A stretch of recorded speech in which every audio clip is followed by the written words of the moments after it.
RTI Live News. Ask for right. RTI Live News की स्वागतम. ఓటుకు నోటు ఇవ్వడం తెలిసిన తెలంగాణ రాష్ట్ర ముఖ్యమంత్రి రేవంత్ రెడ్డికి అసెంబ్లీ ఎన్నికల ముందు వికలాంగులకు ఇచ్చిన హామీలు నెరవేర్చాలన్న విషయం తెలియకపోవడం దురదృష్టకరమని భారత వికలాంగుల హక్కుల పరిరక్షణ సమితి కందగట్ల గ్రామ నూతన జెండా గద్దె ఆవిష్కరణ కార్యక్రమాల్లో రాష్ట్ర అధ్యక్షులు గిద్దె రాజేష్ వెల్లడి.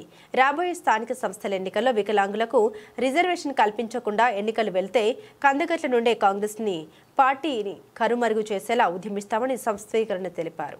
భారత వికలాంగుల హక్కుల పరిరక్షణ సమితి ఆధ్వర్యంలో ఈ కందగట్లలో నిర్వహించినటువంటి జెండా గద్దె ఆవిష్కరణ కార్యక్రమానికి సభాధ్యక్షత వహించినటువంటి జిల్లా అధ్యక్షులు గోగుల శేఖర్ రెడ్డి గారికి, ఈ సమావేశంలో పాల్గొన్నటువంటి జిల్లా నాయకులకు, రాష్ట్ర నాయకులకు, మహిళా నాయకత్వానికి అందరికీ కూడా పేరు పేరున రాష్ట్ర కమిటీ పక్షాన ధన్యవాదాలు తెలియజేస్తూ, మిత్రులారా, తెలంగాణ రాష్ట్ర ముఖ్యమంత్రి రేవంత్ రెడ్డి గారికి ఓటుకు నోటు ఇవ్వడం తెలుసు కానీ అసెంబ్లీ ఎన్నికల ముందు వికలాంగుల సమాజానికి ఇచ్చినటువంటి హామీలు నెరవేర్చడం తెలియకపోవడం అనేది చాలా దురదృష్టకరం. రాబోయే స్థానిక సంస్థల ఎన్నికల్లో కాంగ్రెస్ పార్టీ ఏదైతే ఏఐసీసీ ఎన్నికల మేనిఫెస్టోలో మరి మా కాంగ్రెస్ పార్టీని ఆశీర్వదించండి, స్థానిక సంస్థల ఎన్నికల్లో రాజస్థాన్, ఛత్తీస్గఢ్ తరహాలో తెలంగాణలో కూడా రిజర్వేషన్ కల్పిస్తామని చెప్పేసి మాట ఇచ్చినటువంటి రేవంత్ రెడ్డి గారు నేటి వరకు కూడా స్థానిక సంస్థల ఎన్నికలు రిజర్వేషన్ కల్పించేటటువంటి అంశం, వికలాంగులకు రిజర్వేషన్ కల్పించే అంశం గురించి కూడా ఆలోచన చేయకపోవడం అనేటటువంటిది దురదృష్టకరం. స్థానిక సంస్థల ఎన్నికల్లో వికలాంగులకు రాజకీయ రిజర్వేషన్ కల్పించకుండా రాష్ట్ర ముఖ్యమంత్రి రేవంత్ రెడ్డి ఎన్నికలకు వెళ్తే మాత్రం ఈ కందగట్ల గ్రామం నుంచే కాంగ్రెస్ పార్టీని కనుమరుగు చేసే విధంగా భారత వికలాంగుల హక్కుల పరిరక్షణ సమితి పెద్ద ఎత్తున తన యొక్క ఉద్యమ కార్యాచరణను సిద్ధం చేస్తుందని చెప్పేసి ఈ సందర్భంగా తెలియజేస్తున్నాం. తెలంగాణ రాష్ట్ర ముఖ్యమంత్రిగా రేవంత్ రెడ్డి గారు గద్దెనెక్కక ముందు తెలంగాణ రాష్ట్రంలో కాంగ్రెస్ పార్టీ పిసిసి అధ్యక్షుడి హోదాలో రేవంత్ రెడ్డి గారు అనేక బహిరంగ సభల్లో, అనేక వేదికల మీద మా కాంగ్రెస్ పార్టీ అధికారంలోకి వస్తే ఈ రాష్ట్రంలో ఉన్న వికలాంగులందరికీ కూడా 6,000 రూపాయలు పింఛన్ ఇస్తారని చెప్పిండు. మరి 20 నెలలు పూర్తవుతుంది. ఎక్కడయ్యా ఈ రాష్ట్ర ముఖ్యమంత్రి ఇవాళ వికలాంగుల సమాజం ప్రశ్నిస్తుంది, ఎక్కడయ్యా ముఖ్యమంత్రి గారు నువ్వు ఇస్తానన్నటువంటి 6,000 రూపాయలు వికలాంగుల సమాజానికి సమాధానం చెప్పాలి. అదేవిధంగా రేవంత్ రెడ్డి గారు ఏం చెప్పినట్టే మా కాంగ్రెస్ పార్టీ అధికారంలోకి వస్తే వికలాంగుల సమాజానికి 100% రాజీతోని ఉచిత రవాణా సౌకర్యం కల్పిస్తున్నాడు. ఈ రాష్ట్ర ముఖ్యమంత్రి పగ్గాలు చేపట్టి 20 నెలలు పూర్తయింది. నేటి వరకు కూడా వికలాంగులకు ఆర్టీసీలో ఉచిత రవాణా సౌకర్యం కల్పించలేదు.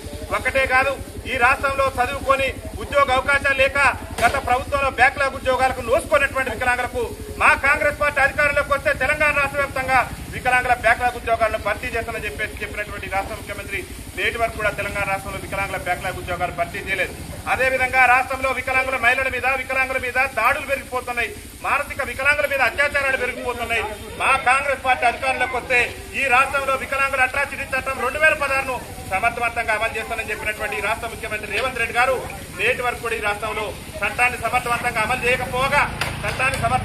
చేయకపోగా ఈ రాష్ట్రంలో పోలీసులతోని జగిత్యాల జిల్లాలో ఒక వికలాంగుడిని కలెక్టరేట్ లో తన కోడ్ చెప్పేందుకు వెళ్తే పోలీసులతోని లాక్కునేటటువంటి పరిస్థితి ఈ రాష్ట్రంలో తీసుకొచ్చిండు. రాష్ట్ర ముఖ్యమంత్రి గారిని అడుగుతున్నాం, మీరే చట్టాన్ని అమలు చేస్తానంటే మరి ఆ పోలీస్ అధికారిని నేటి వరకు కూడా సస్పెండ్ చేసే విధంగా మీరు చర్యలు తీసుకోలేదు.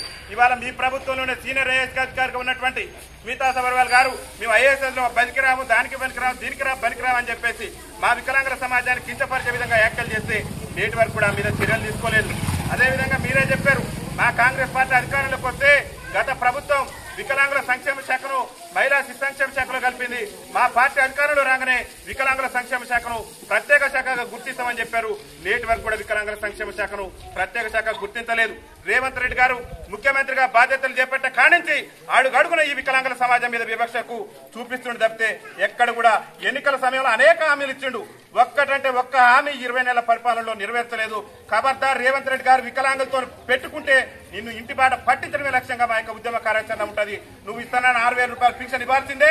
స్థానిక సంస్థల ఎన్నికల్లో మాకు రిజర్వేషన్ కల్పించిన తర్వాతనే ఈ రాష్ట్రంలో తెలంగాణ రాష్ట్రంలో స్థానిక సంస్థల ఎన్నికలు నిర్వహించాలి. ఒకవేళ నువ్వు కనుక స్థానిక సంస్థల ఎన్నికల్లో రిజర్వేషన్ కల్పించకుండా ఎన్నికలు నిర్వహిస్తే రాష్ట్రంలో కాంగ్రెస్ పార్టీని కనుమరుగు చేసే విధంగా మా భారత వికలాంగుల హక్కుల పరిరక్షణ సమితి ఉద్యమ కార్యాచరణ ఉంటుందని చెప్పేసి ఈ సందర్భంగా తెలియజేస్తూ, ఎన్నికల్లో ఇచ్చినటువంటి హామీలు నెరవేర్చేంత వరకు రేవంత్ రెడ్డి ప్రభుత్వం మీద పెద్ద ఎత్తున ఉద్యమ కార్యాచరణ తీసుకొని అతి త్వరలోనే లక్షలాది మందితో ఈ తెలంగాణ రాష్ట్ర అసెంబ్లీని ముట్టడించేందుకు కూడా భారత వికలాంగుల హక్కుల పరిరక్షణ సమితి సన్నద్దమవుతుందని, ముఖ్యంగా స్థానిక సంస్థల ఎన్నికల్లో రిజర్వేషన్ కల్పించకుండా ఎన్నికలకు వెళ్తే మాత్రం రేవంత్ రెడ్డి పార్టీకి కూడా రాజకీయ సమాధి కట్టేంత వరకు కూడా భారత వికలాంగుల హక్కుల పరిరక్షణ సమితి తన పోరాటాన్ని కొనసాగిస్తుందని చెప్పేసి ఈ సందర్భంగా తెలియజేస్తూ, వికలాంగుల ఐక్యత,